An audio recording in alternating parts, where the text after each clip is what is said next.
കുറെ കുട്ടികൾ പുത്തനെടുപ്പിട്ട് പള്ളിയിലേക്ക് പോകുന്നത് നബി കണ്ടു. അപ്പോഴായിരുന്നു തൊട്ടടുത്തൊരു കുട്ടി തേങ്ങിക്കരയുന്നത് നബി കണ്ടത്.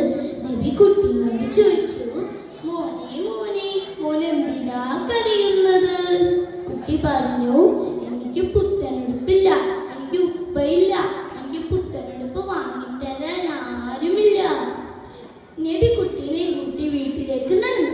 കണ്ടു നബിയുടെ പ്രിയ ഭാര്യ ഐഷ ബീവിനെ വിളിച്ചു.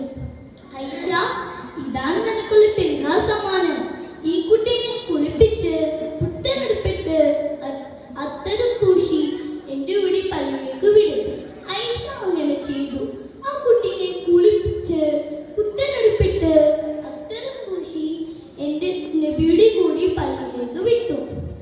പള്ളിയിലേക്ക് പോകുന്ന വഴിയിൽ കുട്ടി നബീനോട് ചോദിച്ചു, അല്ലയോ നബിയെ, എല്ലാ കുട്ടികളോടും ഉപ്പമാരുടെ കൂടിയല്ലേ പള്ളിയിലേക്ക് പോകുന്നത്? അവരെങ്ങാനും എന്റെ ഉപ്പേന്ന് ചോദിച്ചാൽ ഞാൻ എന്ത് പറയും? നബി പറഞ്ഞു, ഞാൻ ആ ബിംബറിലുണ്ടാവും, ആ ബിംബറിലുള്ളത് എന്റെ ഉപ്പ എന്ന് നീ പറഞ്ഞോ. കുട്ടി സന്തോഷത്തോടെ പള്ളിയിലേക്ക് പോയി. കൂട്ടുകാരെ, നബി സല്ലല്ലാഹു അലൈഹി വസല്ലം ആ കുട്ടീനോട് കാണിച്ച കാരുണ്യം നമ്മുടെ ജീവിതത്തിൽ നമ്മളും കാണിക്കണം.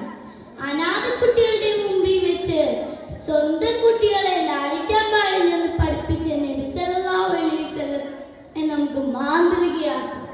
അതിനുവേണ്ടി അല്ലാഹു നമുക്ക് തൗഫീഖ്